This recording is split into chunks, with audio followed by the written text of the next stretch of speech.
یہ ہیں بدلو کی نشریات۔ ناظرین، میں ہوں امتیاز عالم اپنے پروگرام انگیخت میں بدلو کی نشریات پر۔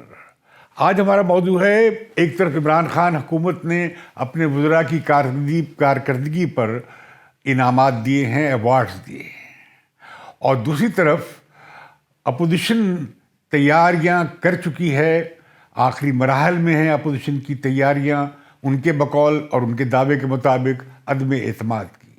ابھی یہ طے نہیں ہوا کہ پہلے اسپیکر کے خلاف عدم اعتماد لائیں گے یا وزیر اعظم کے خلاف لائیں گے۔ لگتا یہ ہے کہ اس بار اپوزیشن عدم اعتماد پہ تلی نظر آتی ہے۔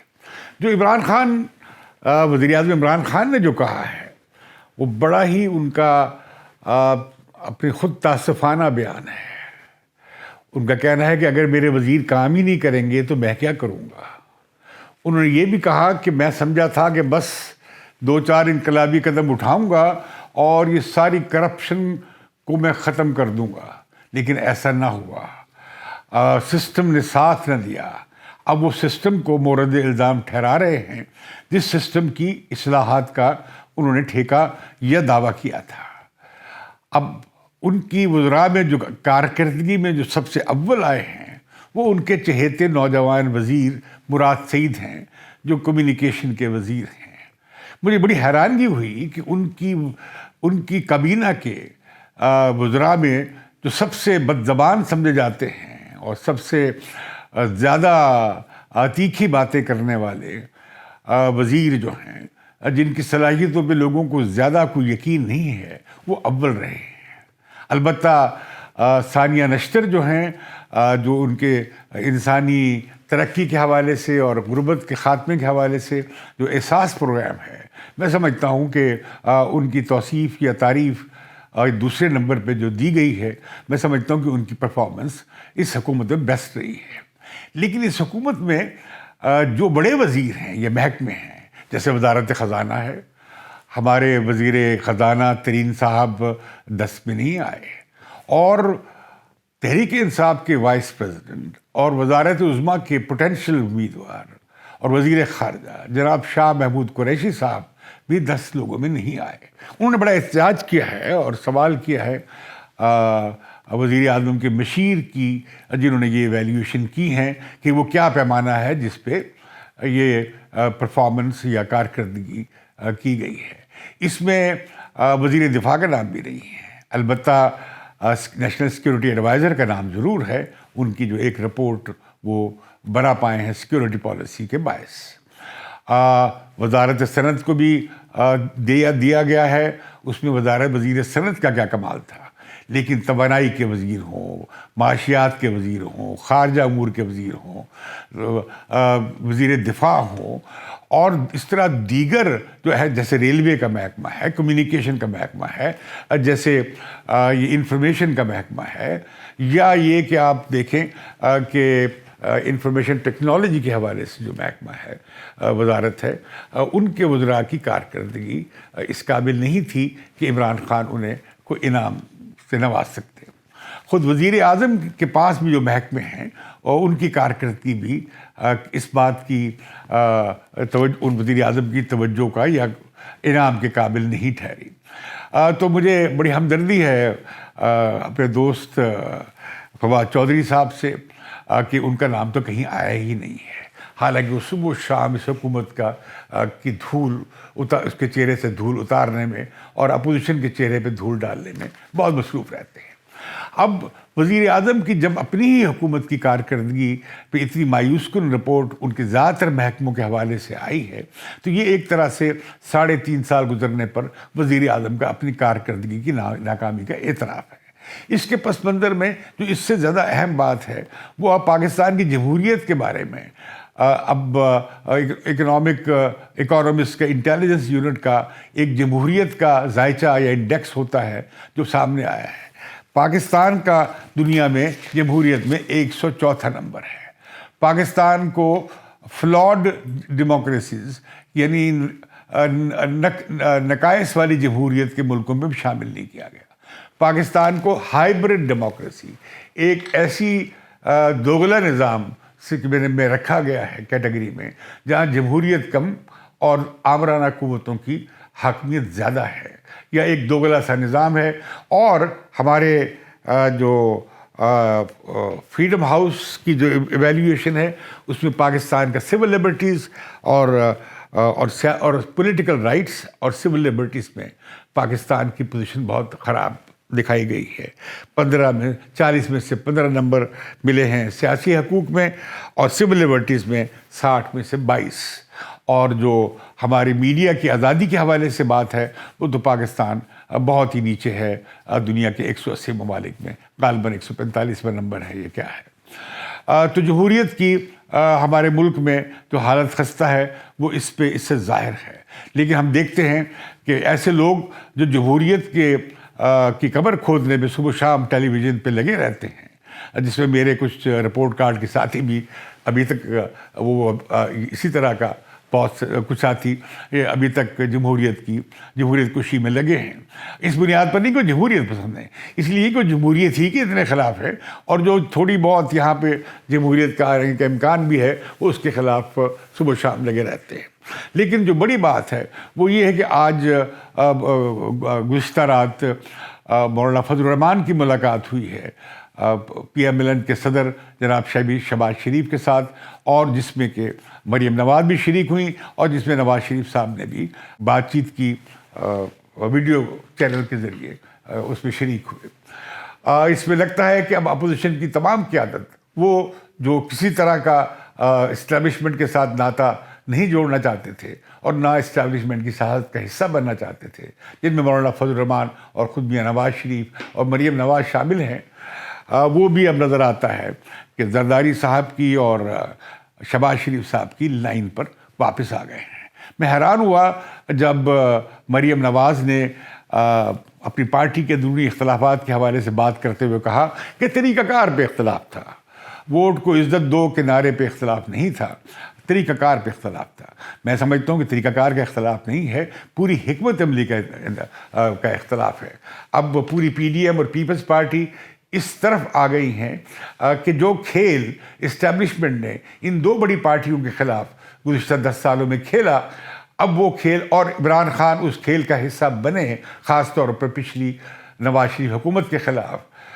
تو اب لگتا یہ ہے کہ اپوزیشن اب اسی کھیل پہ اور ٹریک پہ آ رہی ہے یا آ گئی ہے جو کہ عمران خان نے جو راستہ اختیار کیا تھا۔ یعنی یہ کہ اس امید پر کہ اسٹیبلشمنٹ اب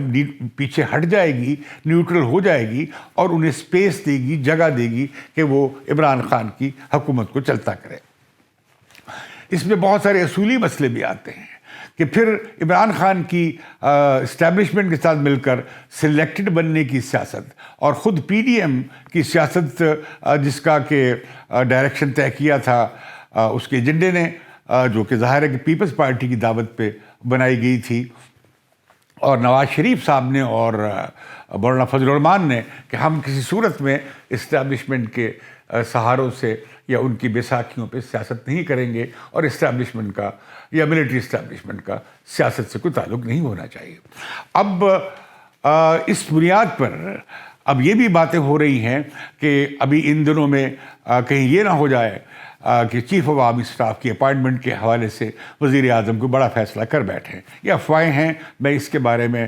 کوئی قطعی بات مصدقہ کہنے کے لیے تیار نہیں ہوں، یہ سب افواہیں ہیں اور اسپیکولیشنز ہیں۔ تو اس کی وجہ سے لگتا یہ ہے، ان افواہوں کی وجہ سے، کہ اپوزیشن بھی انہیں سیریسلی لے رہی ہے، اور شاید انہیں کچھ انڈیکیشنز بھی ہیں کہ اب اسٹیبلشمنٹ اس طرح عمران خان کی پشت پہ نہیں کھڑی ہے۔ عمران خان بھی اس حوالے سے عوامی مہم کا آغاز کر چکے ہیں، لیکن جب ان کے بڑے ہونہار اور بہت مزاحیہ قسم کے جو ان کے اسپوکس مین ہیں گل صاحب، جب فیصل آباد گئے تو جس طرح ان کا استقبال لوگوں نے کیا، اس سے عمران خان کو اور ان کی پارٹی کو، تحریک انصاف کو کچھ ہوش کے داخل لینے چاہیے کہ کس طرح وہ کتنے غیر مقبول ہو گئے ہیں عوام میں۔ ابھی جو صورتحال ہے، آئی ایم ایف کے بعد، آئی ایم ایف کے قرضہ تو مل گیا ہے، لیکن اس کے ساتھ نئی شرائط آ گئی ہیں۔ اب کوئی 7 کھرب 200 ارب روپے تک اگلے بجٹ میں ٹیکس لگنے ہیں، یعنی کہ 500-600 ارب روپے اور ٹیکس لگنے ہیں۔ ابھی سے بجلی کی قیمتوں میں اضافہ ہمیں کیا جا رہا ہے، اور یہ اگلے 2 ماہ میں ہمیں سامنے ہوتا نظر آئے گا کہ بجلی کی یونٹ کی قیمت کافی بڑھ جائے گی۔ اسی طرح ہم دیکھتے ہیں کہ تیل کی اور گیس کی قیمتیں بھی بڑھیں گی، اور پھر یہ بھی کہ گیس کی قلت بھی چلے گی، اور لوڈ شیڈنگ بھی ہمیں ہوتی نظر آتی ہے، اور مہنگائی کا ایک ریلا ہمیں وزیر خزانہ بتا رہے ہیں کہ اور ابھی آنا ہے۔ تو لہذا جو گنجائش بنتی نظر آ رہی تھی کہ اگلے مالی سال میں شاید عمران خان کے پاس فسکل سپیس ہوگی، یعنی مالی جگہ ہوگی کہ وہ لوگوں کو کوئی خوش کرنے کے لیے کچھ پروگرام دے سکیں، جیسے کہ وہ ہیلتھ کارڈ دیا ہے، یا جیسے کہ وہ اب 15% تنخواہیں انہوں نے ملازمین کی بڑھانے کا اعلان کیا ہے۔ لیکن کہا یہ جا رہا ہے کہ لوگوں کی آمدنیوں میں تقریباً 100% کمی واقع ہوئی ہے، تو کم از کم 50% کا تقاضا تو کیا جا رہا تھا کہ آپ جب اتنی قوت خرید کم ہو گئی، جب روپے کی ویلیو آدھی رہ گئی، تو کم از کم یعنی لوگوں کی آمدنی، حقیقی آمدنی یا قوت خرید جب آدھی رہ گئی، تو کم از کم 50% تو اضافہ بنتا تھا، یا کم از کم 50,000 روپے اجرت کا تعین تو کرنا چاہیے تھا۔ لیکن عمران خان صاحب نے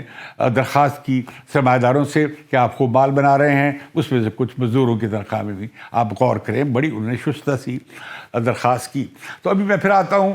ووٹ آف نو کانفیڈنس کی سیاست پہ۔ یہ یقیناً جمہوری طور پہ حق ہے، لیکن اس پہ سارا دار و مدار کس بات پہ کیا جا رہا ہے کہ کوئی 25, 30, 40 لوگ ہیں، اور اس میں کچھ اب کہتے ہیں کہ 5 وزراء بھی شامل ہیں تحریک انصاف کے، جو بالکل تنگ آئے پڑے ہیں، جنہیں نظر آ رہا ہے کہ اگلے الیکشن میں ان کا کوئی مستقبل نہیں ہے۔ یہ لوگ بہت جلدی میں ہیں، مجھے بتایا گیا ہے، کچھ مجھے مسلم لیگ کے ذرائع سے معلوم ہوا ہے، ان کے کسی ایک خاص سیاسی جو ان کے اسٹریٹجسٹ ہیں، ان کی زبانی معلوم ہوا ہے کہ وہ تو اب کہہ رہے ہیں کہ جی وہ تو کہہ رہے ہیں تحریک انصاف کے لوگ، ہمیں آپ ٹکٹ ہی نہ دیں، ہمیں آپ کے ٹکٹ کی ضرورت نہیں ہے، ہماری جان چھڑوائیں، کیونکہ ہم اپنی سیاست کر لیں گے، لیکن اگر ہم تحریک انصاف میں رہے اور اگلے الیکشن میں اس کے پلیٹ فارم سے گئے تو ہمارا کوئی سیاسی مستقبل ہمیں نظر نہیں آتا، تاریخ ہوتا نظر آتا ہے۔ لہٰذا وہ بہت زیادہ جلدی میں ہیں۔ اسی طریقے سے اب ہم سن رہے ہیں کہ جو مسلم پی ٹی آئی میں ان کے جو سابق جنرل سیکرٹری تھے، ان کا جو گروپ تھا وہ بھی اب ایکٹیو ہوتا نظر آ رہا ہے۔ جو اتحادی ہیں، آج مطالبہ کیا ہے باپ نے، بلوچستان عوامی پارٹی نے، کہ ہمارے 3-4 وفاقی وزیر ہونے چاہیے۔ ایک وفاقی وزیر ہے جس کے پاس کوئی اختیار نہیں ہے، اور وہ باپ کے کھاتے ہی میں آئی ہیں خاتون، جو مکران سے ہیں وزیر، لیکن وہ مطالبہ کر رہے ہیں کہ 3-4 وزیر ہونے چاہیے۔ اسی طرح ہم دیکھتے ہیں کہ ملاقات ہوئی تھی زرداری صاحب کی چودھری برادران سے، پرویز الہی صاحب سے اور بڑے چودھری صاحب سے، تو لیکن انہوں نے کہا کہ ابھی تو ہانڈی ابھی تو کچن میں سامان اکٹھا ہو رہا ہے، ابھی تو ہانڈی پکنی شروع بھی نہیں ہوئی ہے۔ اب ہانڈی لگتا ہے پک رہی ہے، اور یہ پارٹیاں ابھی انہوں نے پھر کہا پرویز الہی صاحب نے کہ جب صورتحال بنے گی تو پھر ہم اس کے بارے میں سوچیں گے۔ ویسے بھی ان کے اسپوکس مین نے کہا ہے کہ ہم تو ہمیشہ اسٹیبلشمنٹ کے اشارے پہ سیاست کرتے ہیں، ہمیں اشارہ آ جائے گا تو ہم جدھر وہ کہیں گے ہم ادھر چلے جائیں گے۔ ایم کیو ایم بھی اب پر آنکھیں دکھاتی نظر آ رہی ہے، اور ایم کیو ایم نے جا کے چارسدہ میں اے این پی کے لیڈروں سے ملاقات بھی کی ہے، یہاں شہباز شریف سے ملاقات بھی کی ہے، اور اب شہباز شریف بھی جا رہے ہیں وہاں پہ کراچی میں ایم کیو ایم سے ملنے کے لیے۔ لیکن وہاں بڑا مسئلہ یہ ہے کہ ایم کیو ایم کا بنیادی پھڈا پیپلز پارٹی کے ساتھ ہے، جو اس عدم اعتماد کی تحریک کی محرک ہے۔ اب جو بڑا مسئلہ سامنے آئے گا اس کی اصولی کہ اگر تو یہ ڈیفیکشن سے، یعنی لوٹے پیدا کر کے تحریک انصاف میں اپوزیشن نے اس حکومت کو چلتا کرنا ہے اور نئی حکومت بنانی ہے، تو یہ جمہوریت کے لیے ایک اور تازیانہ ہوگا، ایک جمہوریت کے چہرے پہ ایک اور داغ ہوگا جسے صاف کرنے کے لیے پی ڈی ایم بنائی گئی تھی۔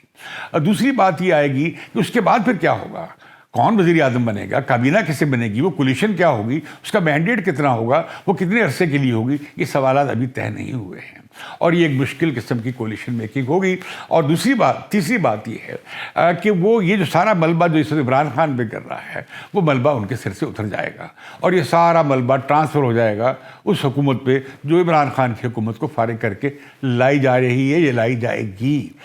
تو میں سمجھتا ہوں کہ جو مین اسٹریم پارٹیز ہیں جو ابھی تک عمران خان کا جو آن سلاٹ تھا کرپشن کے حوالے سے ابھی اس سے باہر نکل رہی تھی کہ عمران خان کو ایک پولیٹیکل اسکیپ روٹ مل جائے گا, وہ سیاسی شہید بننے کی کوشش کریں گے. میں سمجھتا ہوں کہ ابھی ضرورت تھی سیاسی اعتبار سے کہ یہ پروسیس عمران خان کی ایکسپوجر کا, عمران خان کے کی حقیقت جاننے کا عوام کی نظروں میں, وہ ابھی اسے مزید وقت چاہیے تھا. لیکن ابھی بھی عوام بہت یقیناً اس حکومت سے نالا ہو گئے ہیں, لیکن عمران خان کی شخصیت کے ناطے سے ابھی کچھ وقت درکار تھا اور ہے کہ وہ مزید اپنی جو ان کی صلاحیت ہے اس کے حوالے سے عوام کے سامنے ایک حقیقی تصویر آ سکے کہ وہ اس قابل نہیں تھے کہ وہ حکمرانی کر سکتے, ایک اچھی حکومت دے سکتے, کرپشن کا خاتمہ کر سکتے اور ملک میں اصلاحات کا عمل شروع کر سکتے. ایسا نہیں ہوا, بالکل نہیں ہوا. تو ایسی صورت میں جو آئندہ آنے والے دن ہیں وہ کافی سازشوں کے دن ہوں گے, اور ہم جو جمہوریت پسند ہیں وہ سازشوں میں یقین نہیں رکھتے. ہم تو سمجھتے ہیں کہ عوام کو ہی مینڈیٹ حاصل ہے اور عوام ہی کو حق حاصل ہے کہ وہ اپنے حکمرانوں کو چنے اور اپنے حکمرانوں کو چلتا کرے, اور اس کا طریقہ صاف اور شفاف انتخابات ہے. اسی پر میں بات آج ختم کرتا ہوں. عمران خان کی حکومت رہے گی یا نہیں رہے گی اس کے بارے میں مختلف طرح کی قیاس آرائیاں ہو رہی ہیں اور میں ان قیاس آرائیوں میں نہیں جانا چاہتا. ممکن ہے عمران خان کی حکومت ٹوٹ جائے, ممکن ہے اس سے بڑا سیاسی بحران پیدا ہو جائے جو اب اس وقت بحران موجود ہے, اور اسے حل کرنے کے لیے ایک یہ کوشش کی جا رہی ہے, ہاف بیکڈ سٹیپ جو ہے وہ جو لیا جا رہا ہے. اس کے مضمرات مجھے پاکستان کی سیاست پہ کوئی اچھے ہوتے نظر نہیں آتے. مجھے اجازت دیجیے اور بدلوں کی نشریات کو آپ ضرور سبسکرائب کیجیے.